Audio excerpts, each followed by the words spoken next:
Actually, sa karamihan ng isla sa Batasan, talagang apektado nga ng sea level rise.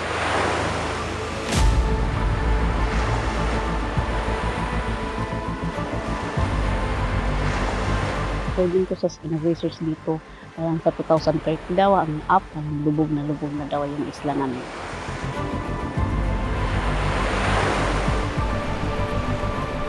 So, pag mataas ang tubig, kasi karagatan yun, lubog, no? More than half ng isla. So, ay makita natin yung mga bahay doon, parang water world na. So, sa kanilang mga kwarto, sa kanilang mga silid-aralan, may mga dagat. No?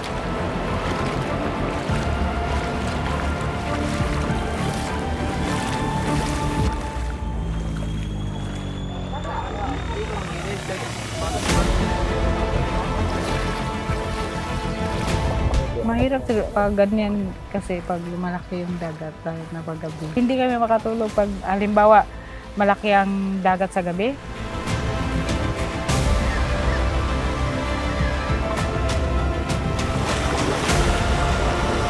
Sakit sa loob kasi ito nang naging tahanan namin, dito kami nabubuhay. Ang mga anak ko dito na lumalaki.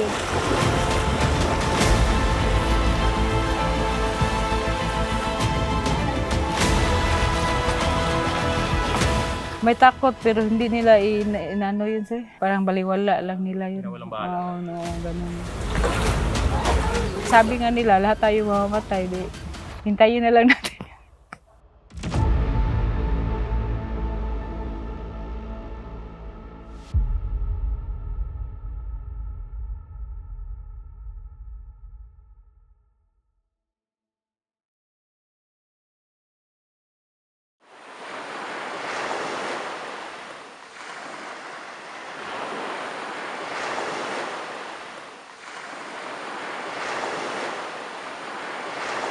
Sa loob ng ilang dekada, malaking bahagi na ng pamumuhay ni Leslie ang karagatang pumapalibot sa Batasan Island.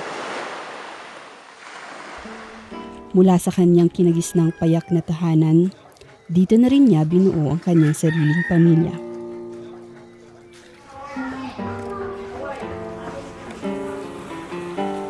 Ngunit sa likod ng mapayapang pamumuhay rito, tila may isang bantang nagkukubli sa ilalim ng bawat alon.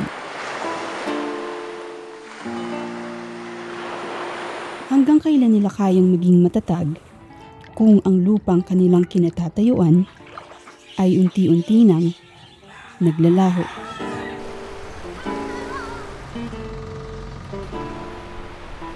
Simple kung maituturing ang buhay sa Batasan, gaya ng ibang mga isla sa Pilipinas. Sa pangingisda umaasa ng ikabubuhay ang mga naninirahan dito. Maging sa mga alaala ni Leslie, bawat bahagi ng lugar na ito ay itinuturing niyang paraiso. Nung kabataan ko, ang naalala ko, dati magandang isla to kasi yung buhangin doon napakalinis at saka haba nun papunta may beach kasi dati doon. Magdala kami ng bandig ba para higaan at saka kumot doon. Ang dami kamo diyan naghihigaan kasi nga mainit. Tapos walang gulo dito. Talagang ang isla namin kana tahimik, walang walang masasamang mga tao.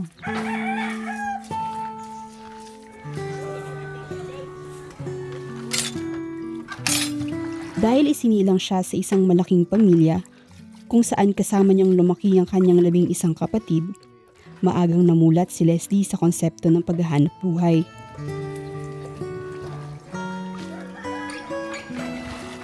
Maagang ipinaintindi sa kanila na ang tanging bagay na magtatawid sa kanilang mga pangangailangan ay walang iba kundi ang mga biyaya ng karagatan.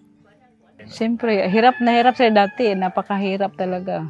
Kung hindi ka pumupunta sa dagat, wala kang makain. Pag dito ka sa Isla Tumira, talagang magtiyaga ka talaga para hindi ka magugutom.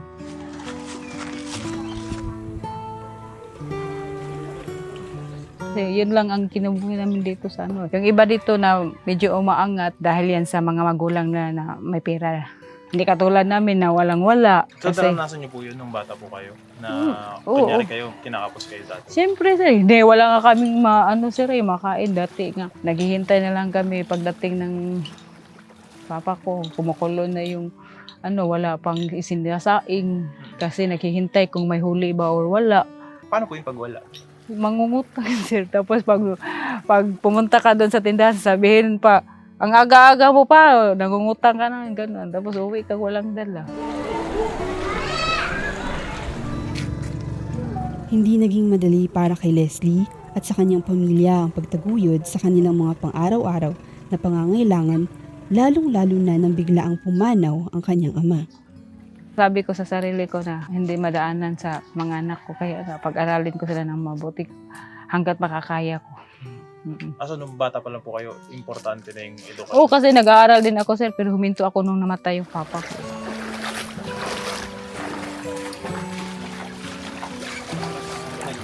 Sabi ko nga, oo, tutuparin ko yung pangarap niyo. Namatay siya eh. Parang ako din nung namatay siya. Parang nawala rin yung mga mga pangarap ko. Hindi na ako pumapasok sa school, kaya nga hindi ako kasi talagang nabigla kasi ako nung namatay siya eh. Ano po ba kayo namatay? Heart attack yun. Dahil sa kawalan ng ospital sa Batasan Island, pinagtulungan ng mga mamamayan ng isla na itawid ang ama ni Leslie papunta sa munisipalidad ng Tubigon. Ngunit dahil na rin sa distansya ng dalawang isla, kung saan naabot ng halos 40 minuto ang biyahe gamit ang bangkang de motor, hindi na umabot ng ospital ang ama ni Leslie.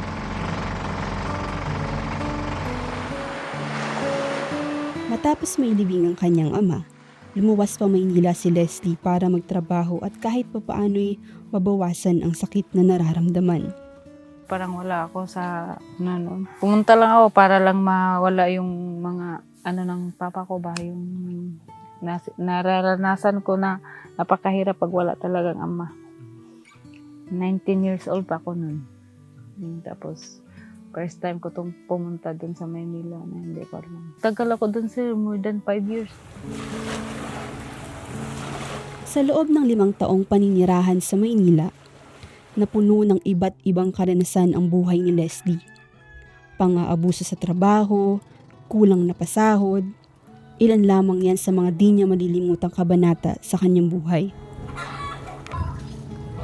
Dahil din sa mga ito ay nagdesisyon siyang bumalik sa kanyang pinagmulan, sa isla ng Batasan.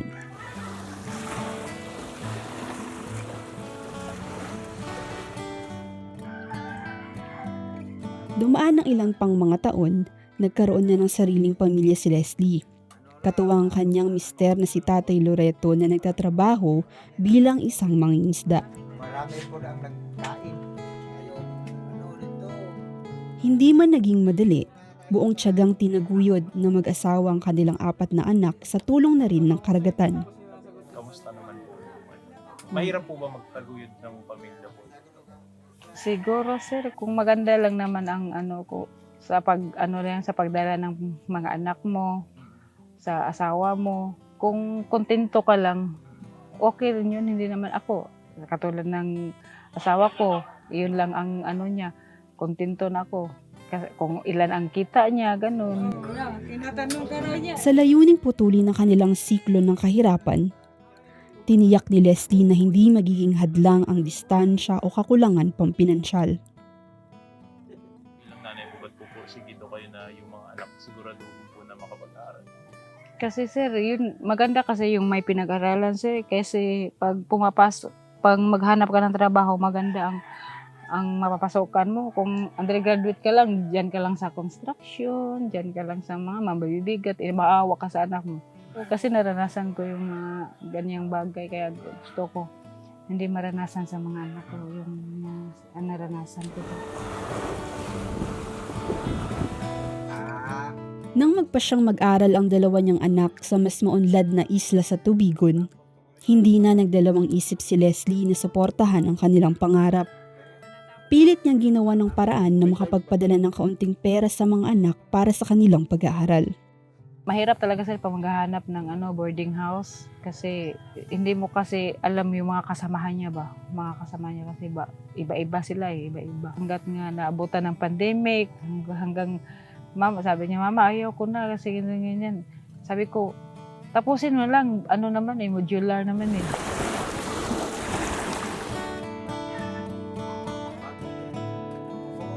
Mahirap po ba bilang nanay na yung anak nyo kailangan pang lumayo para lang mga Mahirap sir kasi gabi-gabi. Palagi mong iniisip, kayo nangyari sa anak ko, ganito, ganyan. Mayroon ba siyang, nakakain ba siya ng maayos, ganito. Sa gastos po. Kasi syempre, Mas lalo sir sa gastos. Halimbawa, kita ng asawa ko ngayon, ilagay lang natin ng 1 kilo. 1 kilo, 250. Paano mo yan mabudget sir? 250. Sa bigas lang, 60 na. Huwag mong sabihin hindi ka kakain ng tanghali at saka ng hapunan. Padala pa sa pag wala siyang pera sa'yo, mama, padalhan mo ako ng sabi ko pa naman, bukas na. Bukas pagdating wala namang huli.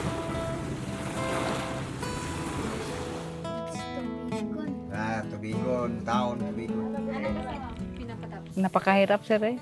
Ngayon nga sabi ko, pasok ka na naman, tapos yung huli ng asawa ko, walang ibang hanap buhay, yun lang. Paano ko to maitaguyod? Paano ko to pasok ka na. Gumawa ako ng paraan para makapadala. Manghiram talaga ako, sir. Siyempre, mahirap mag-aral pag wala kang kain, sir. Ganito umiinog ang mundo ng pamilya ni Leslie sa isla ng Batasan. Bawat umaga, kailangang pagtrabahuhan at tanging sa yaman lamang ng dagat hinuhugot ang pag-asa. Ngunit paano na lang kung ang karagatan ding ito ay nagbabadyang unti-unting lunurin ang kanilang mga pangarap.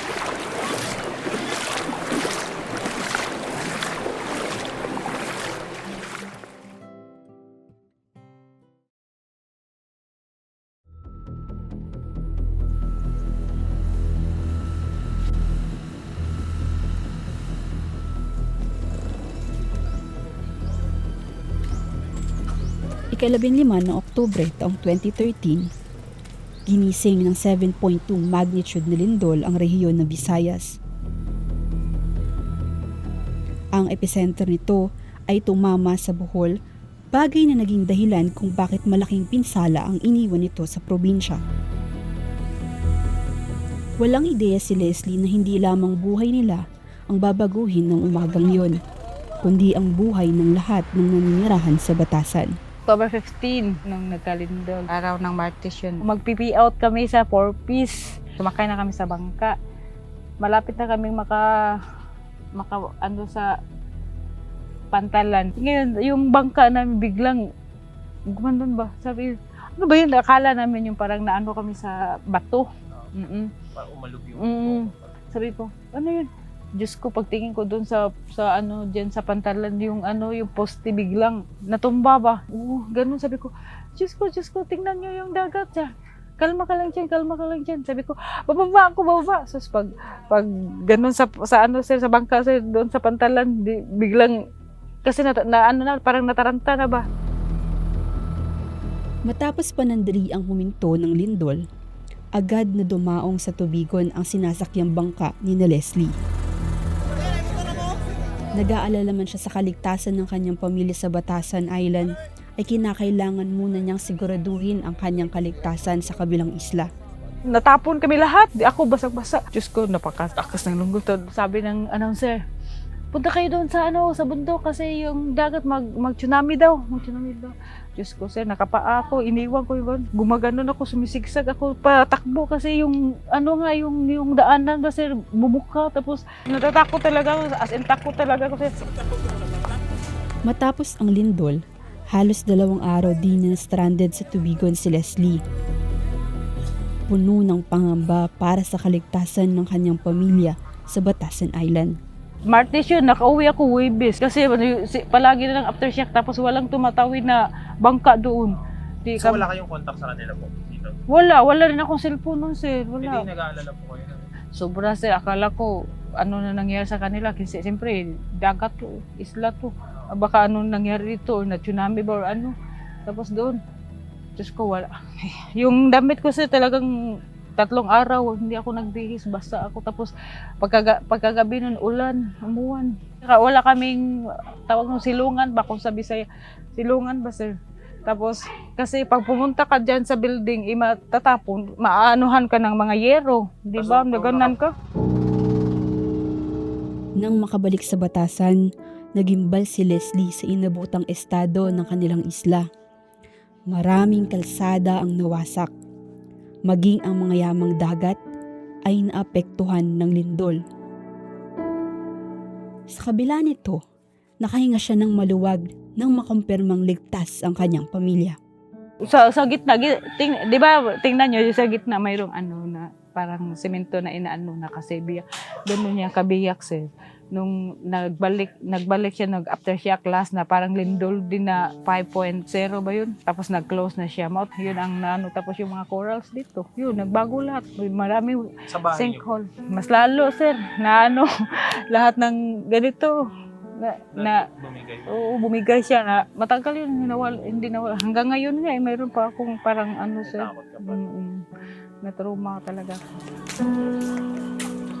Ngunit maliban sa mga nasirang kalsada, kabahayan at mga bahura, lingid sa kaalaman ng mga mamamayan ng Batasan ay isang bagong problema ang binuksan ng lindol.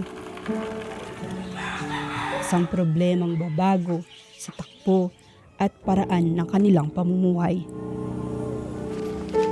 Habang sinusubukang bumangon ng mga mamamayan mula sa bangungot ng lindol, napapansin nilang napapadalas na rin ang pagtaas ng level ng karagatan. Hanggang sa kalaunan, tila nilalamon na ng dagat ang lupain ng kanilang isla. Talagang tubig, umaangat na talaga. Hindi katulad dati. Hindi na yung 5, 1.5, hindi yun makarating sa kalsada. Ngayon, 1.5 hanggang dito na. Mga ilang buwan ba kami natutulog dyan sa kalsada? Kasi natatakot kami kasi palaging na aftershock, mga 2 buwan yata yun. Dyan kami sa kalsada natutulog, dadala lang kami ng ano yung parang higaan lang namin. Tapos nag-ano kami ng trapal. Hindi kami pumapasok sa loob, baka madaganan kami. Totoo po ba na na habang tumatagal yung panahon, yung tubig pataas ng pataas? Oo, sir.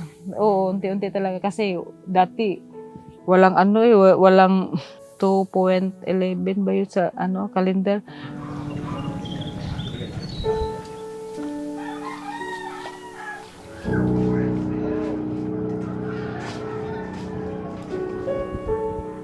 Nasanay na kami kung gugustuhin man namin, wala rin kami magawa kasi depende sa iba sir kung gusto nila. Mayroon naman kasi dito sir na mayroong lupa doon, na mayroon silang bahay doon. Kami, mahirap paano namin maano yun. Wala kami pagbiling lupa para kung sa akin lang siguro sir, gusto ko man pero hindi ko magagawa. Sabi nga nila lahat tayo mamamatay, hintayin na lang natin. Malaki ang naging pagbabago sa pisikal na istruktura ng buong pamayanan ng Batasan, lalong-lalo na sa paraan nila ng pamumuhay. Isa sa mga pinaka naapektuhan nito ay ang asawa ni Leslie na si Tatay Loreto. Dito na ako lumaki hanggang ngayon. Kaunti lang nakatira dito. Noon, maraming nakatira. Hindi, ang island hindi na malaki. Ang fishing hindi na malaki. Ngayon, kaunti nang huli.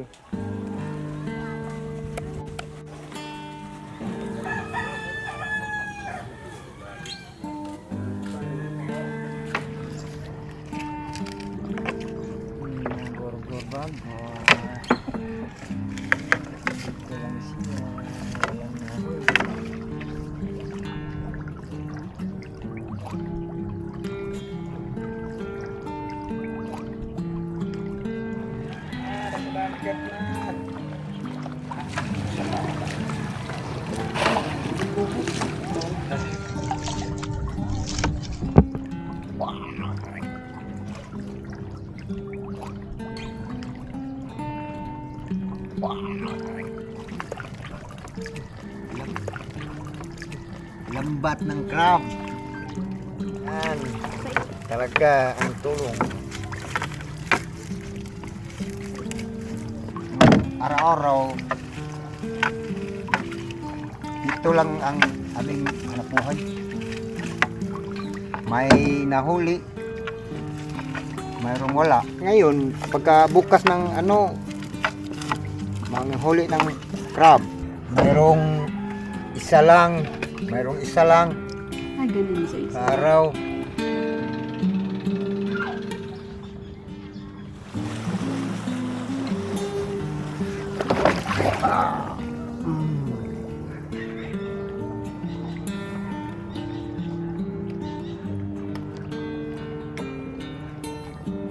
Tayo na.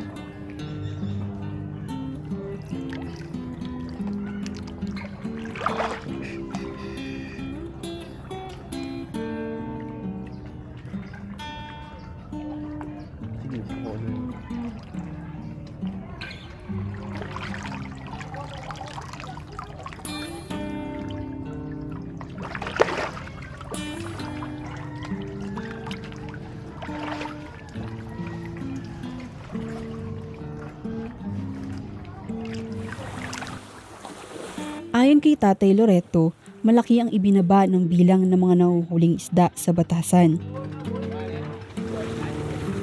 Mula sa mga banye-banyerang huli noon, bumagsak sa ilang pirasong isda at alimangon na lamang ang nakukuha nila mula nang maganap ang malakas na lindol noong 2013. Bagay na naging malaking problema, lalo na't ito ang pangunahing hanap buhay sa isla. Okay rang relocation. Pero paano kami mabuhay? Wala kaming alam diyan sa bukid. Pwede na relocation yung mga sambahay, asawa at anak. Dito lang kami, pumunta doon, pumunta dito. Pagtapos ng huli ng isda, Bakit ayaw sir ayaw pumalit? wala kaming income. Dito kami sa Bohol.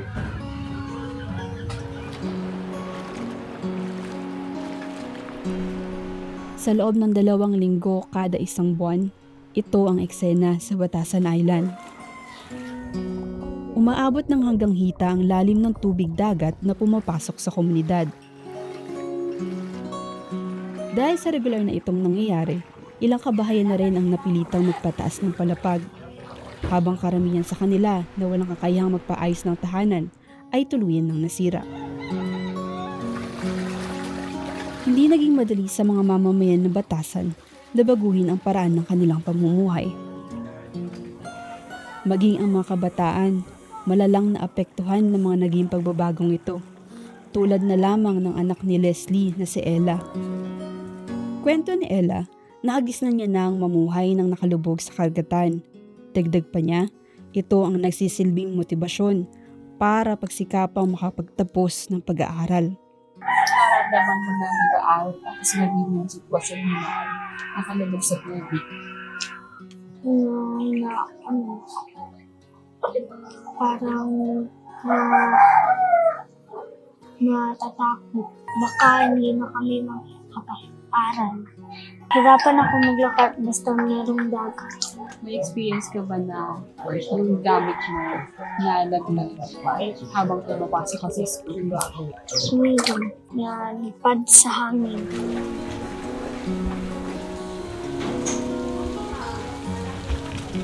Anong nangyari dun sa sakit mo? Nabasa. Hindi mo na napasa kay Kutsyo. Ulit ko na lang dahil para makatulong din ako sa aking pamilya. Gusto ko matapos na pag-aaral dahil para makatulong din ako sa aking mga pamilya. Gusto ko sabihin, mahal ko sila dahil natapos din nila ako ng pag-aaral.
morning, grade 3! Ako ay nagtuturo na dito sa Batasan Elementary. Mag 3 years ngayong October 20.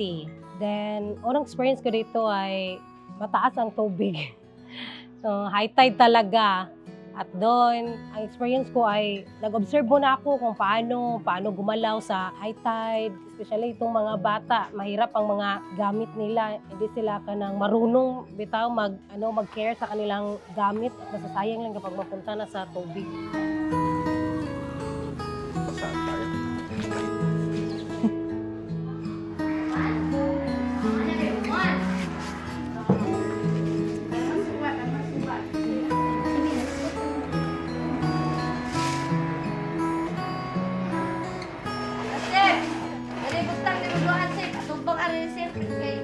Nag-worry lang ako kasi wala kaming magawa sa klase kapag during high tide. So, ang ginawa ko lang ay nag-observe at yung mga bata rin, sanay na rin sabihin, teacher, mayroong high tide ngayon, teacher. Gano'n mag-observe lang ako sa tubig hanggang nasanay na ako. Kapag tuwing may high tide, hindi ko na binibigyan sila ng mga activity sheet, yung mga papel kasi useless lang, matatapon lang sa dagat. So, ang ginawa lang namin, mag-stay put lang sila sa kanilang upuan, mag-ano lang kami, magkukwentuhan lang.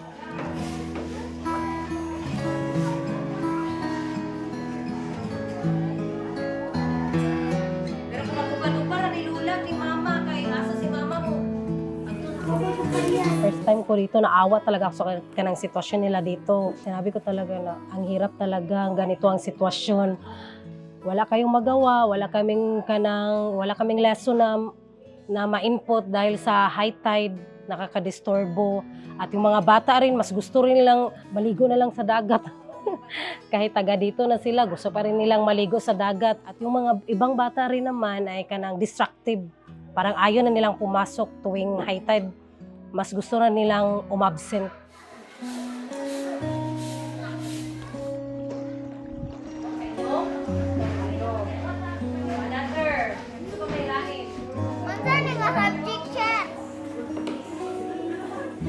Sinabi ko talaga sa kanila, araw na kahit grade 3 pa sila, kahit parang walang buwang, sinabi ko talaga, mag-aral kayong mabuti para puhon, dumating ang araw, makaahon din kayo sa ganitong sitwasyon. Hindi pwedeng ganito lang palagi kayo dito sa isla. Kasi itong lugar naman kasi sir, dapat talaga pa-evacuate na sila.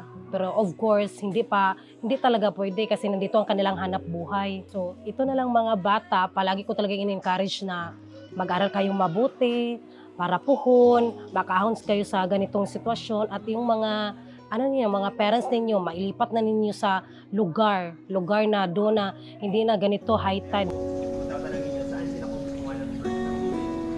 Sa likod ng paglubog ng kalupaan sa Batasan ay ang mas nakababahalang suliraning hindi lamang Pilipinas ang kumakaharap.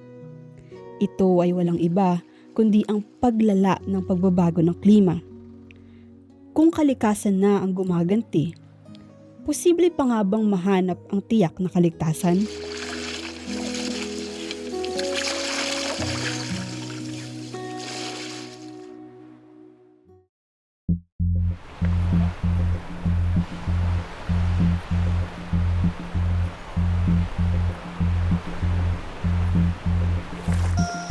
Ang nararanasang unti-unting paglubog ng Batasan Island ay dahil sa sea level rise na isa lang na senyales ng hindi mapipigilang epekto ng climate change.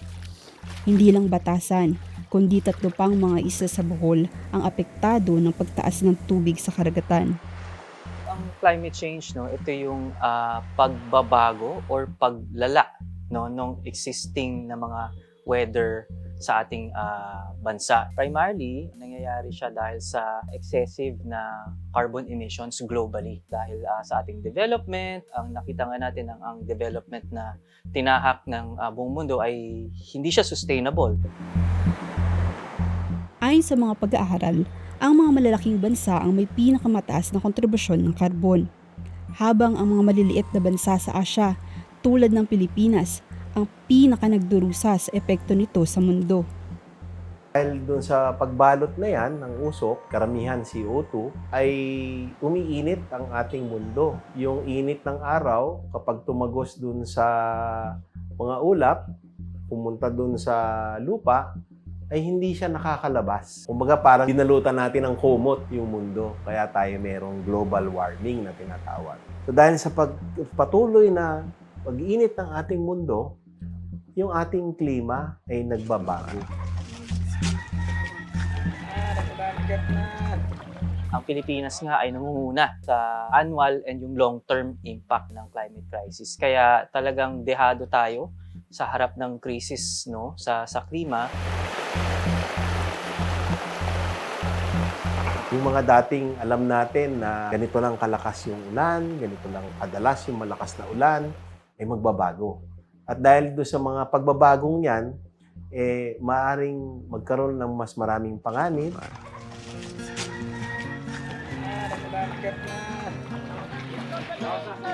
Lahat nasira ang bangka, nasira ang mga panagat, ilang pang taon naka-recover.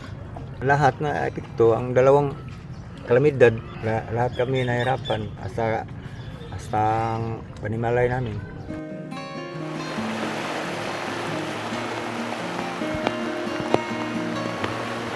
Sa Odette, ako mismo, kapag ako sa sarili ko nga, pag may gano'n na bagyo, kailangan na namin mag-evacuate doon sa mainland. Kasi hindi, grabe, yung hirap talaga pag malaki, yung malakas na bagyo andito ka sa isla.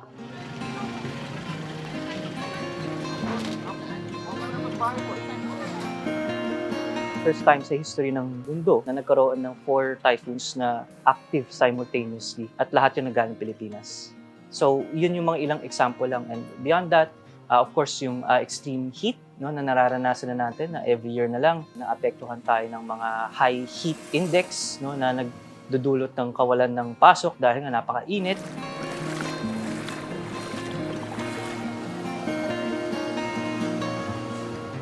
Dahil nga umiinit yung mundo, natutunaw yung yelo sa Antarctica, sa Arctic, no? Saka sa mga lugar na mayroong mga malalaking tipak ng yelo.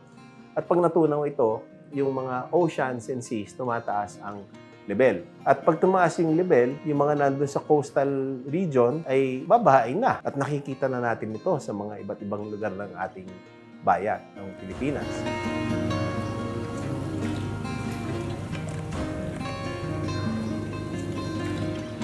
Sa nakita natin, based sa sinabi natin, so annually, umaangat nga talaga yung kagatan sa batasan, 0.2 to 0.4. So, yun yung isang risk, no, na talagang malubog na talaga sila. And that's similar din sa ibang mga isla sa Pilipinas, na ganun yung land area. And also other countries, no, ang hinaharap naman nila ay mawalan sila ng bansa.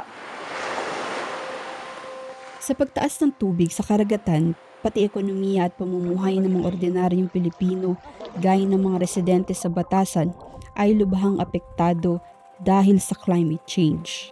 We are archipelago. Marami tayong isla. Highly dependent tayo sa mga isla.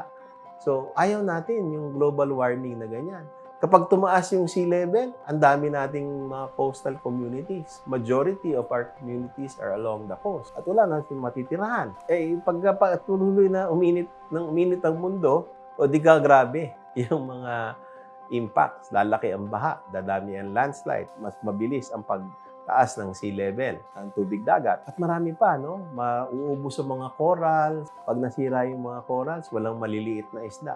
Pag walang maliit na isda, walang makakain yung mas malaking isda. Pag walang makain yung mas malaking isda, mamamatay sila. Walang makakain yung mas malaki pang mga isda. Gusto ba natin na wala tayong nakakain?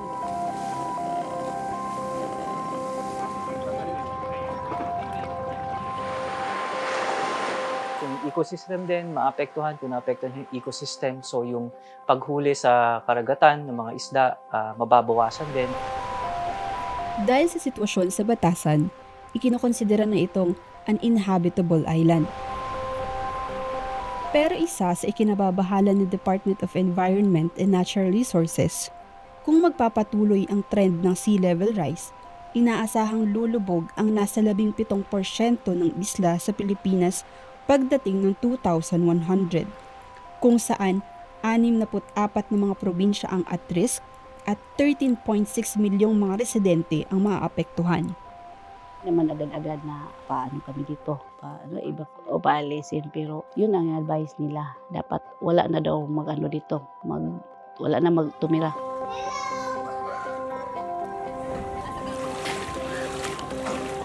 So ang tanong dun, paano sila lilipat? Paano yung resettlement nila pag ganun na? So yun yung I think na kailangan i-address, co-develop with them.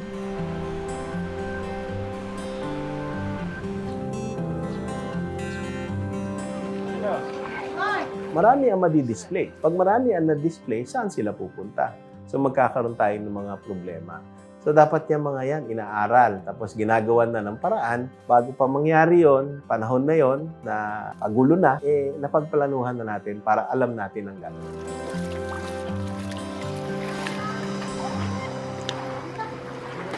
Kaya yung isang panawagan namin, and tanong sila kung gusto ba talaga nila. Pero for the meantime, we are supporting their way of life, their community, to lessen yung impact at makaangkop sila. And to be prepared dun sa mga extreme impacts ng climate change.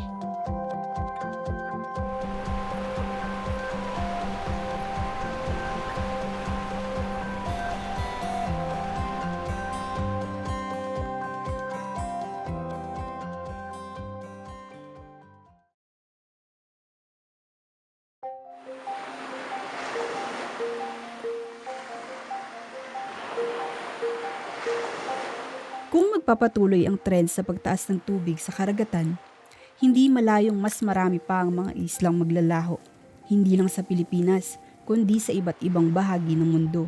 Let's say 30 years from now or 100 years from now, hindi natin alam kung gaano karami yung pwedeng maapektuhan at paano ito makaka-epekto dun sa ekonomiya, sa mga komunidad. So, kayon pa lang, kailangan tinitignan na natin ito. Dalawa ang paraan na tinitignan. Yung tinatawag na climate change mitigation para mabawasan natin yung paglabas ng usok na nagiging dahilan ng pag-init ng mundo at saka yung tinatawag na climate change adaptation. Na ngayon pa lang ay piniprepare na natin yung mga communities para kung sakaling dumating yung panahon na yon, actually nakikita na natin ngayon, pero hindi pa ganun kagrabe. Pinaplano yan ng mabuti. Ang tawag doon, climate change adaptation. Sa ganung paraan, tuloy-tuloy ang buhay, di ba? Hindi mapipigil, tuloy-tuloy pa rin yung pagkain ng mga tao, development ng mga komunidad para maigi ang pamumuhay.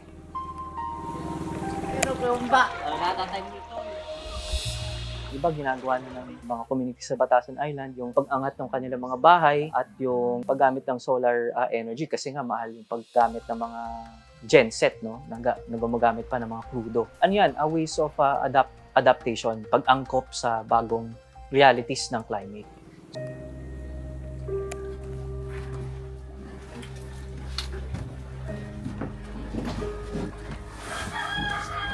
Kulang lang, maglalang lang kami, sir. Talagang umaangat talaga. Every year yata yun, sir, eh. Umaangat yung tubig dito. Kaya yung bahay namin, hanggang may kaya kang ipagawa, di pagawa.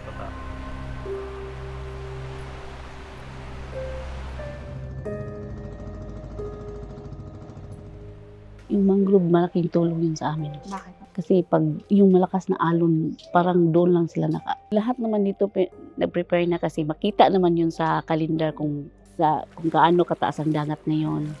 Oh, yun. Halos na lahat dito. Alam na nila pa. Tumingin lang kami sa kalendaryo.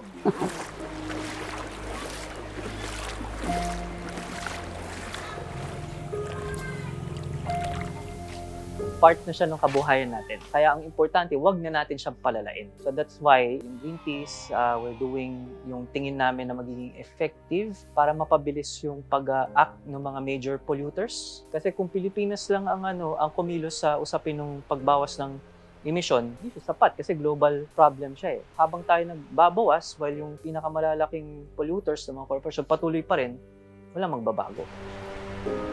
Bagaman nararamdaman na natin ang ilan sa epekto ng pagbabago sa ating klima, hindi pa raw ito ang pinakamalala na maaari nating maranasan.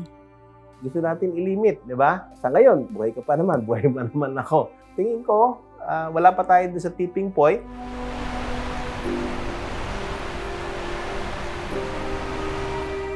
So currently, actually, hindi maganda yung direction ng climate action globally. So beyond 1.5 degrees yung magiging direction natin. Patungo pa nga sa 3 to 5 degrees. 3 to 5 times na nararanasan natin.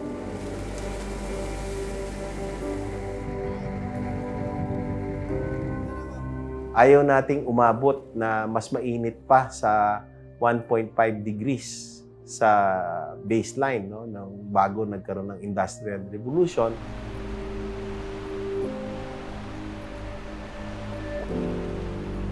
Para maabot yung 1.5 degrees, may contribution lahat ng bansa. Yun yung kailangan mangyari para maging safe, or hindi naman safe kundi kakayanin pa ng tao, no. Technically, we cannot say na mapipigilan siya. Sinasabi namin yun dati, like 3 decades ago, we can stop climate change. Pero sa ngayon, hindi na. Kung ano yung nararanasan natin ng pagbabago sa klima, yun na yun. Irreversible na siya. Nagka-cramming na yung buong mundo para gawin yung solution, para mapabagal siya at hindi na siya mapalala.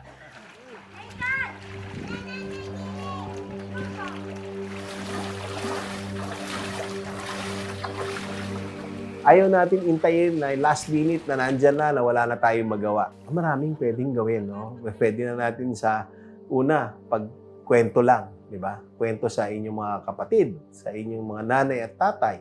Ano ba itong climate change? Paano ba natin mababawasan yung pagbuga ng usok? Mami-minimize ba natin yung paggamit ng kotse, paggamit ng aircon? Pwede ba tayong magbisikleta? Pwede ba tayong maglakad?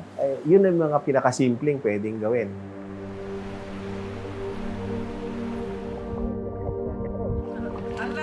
Tayong mga nasa Global South, yung mga hindi naman masyadong developed at hindi naman nagbubuga talaga ng mga maraming usok dahil konti lang naman ang industriya natin, pero tayo yung mga tinatamaan palagi ng harsh impacts of climate change, kailangan nasusuportahan tayo at nababayaran tayo for losses and damages that we incur.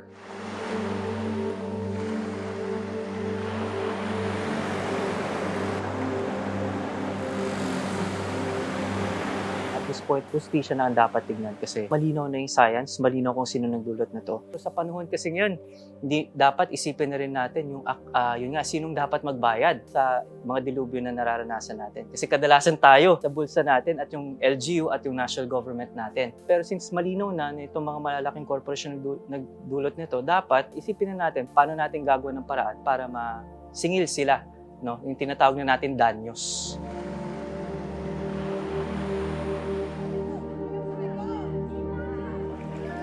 I think yung mga storya, yung lakas, no, na galing sa mga communities na nananindigan na sila. Nasabi nila dapat may accountability na dahil na sila yung directly affected ng climate. So sila yung part ng solution na magsisik ng accountability. Kasi isa siya sa hindi na-address for now, and we believe yung government natin ay nasa best position, no, para i-amplify pa, palakasin pa yung ganung panawagan sa mundo.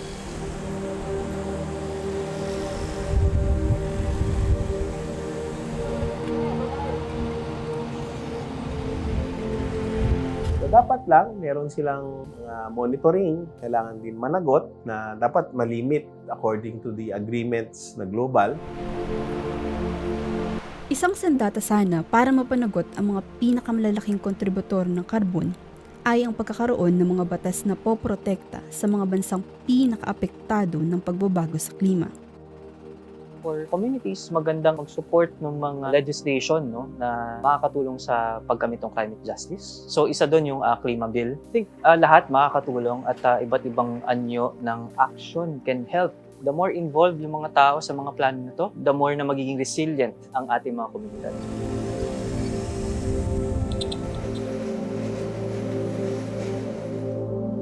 Hindi ko sinasabi ito lightly. It will change our life, the manner by which we live. It will affect all of us. At hindi ko ma-describe, no, kung gaano katindi itong maaaring mangyari sa ating lahat. Huwag na nating intayin yung panahon, last minute, na dumating yung panahon na yun na hindi tayo handa. O dumating yung panahon na yon na hindi tayo lumaban para wag mangyari yung mga masamang epekto ng climate change. Makialam, maging maalam, umaksyon.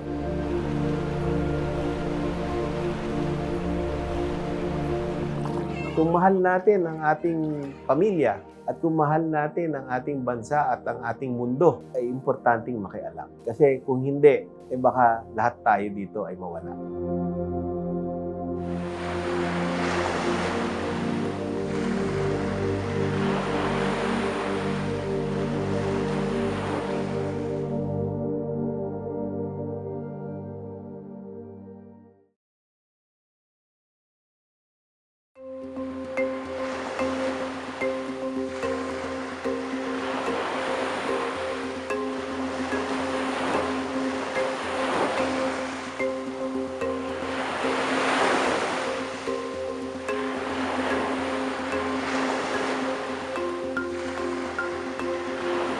Mahirap mang tumindig sa lupaing unti-unti nang nilalamon ng karagatan.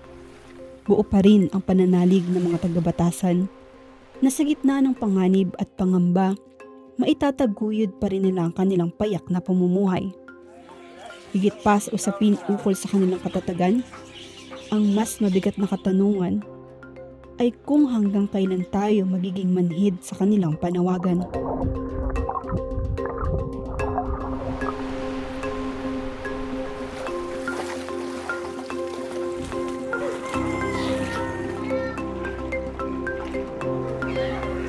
Ang kwentong ito ay isang paalala na sa bawat kapabayaan natin sa kalikasan, mayroong mga pangarap na unti-unting lumulubog sa kawalan.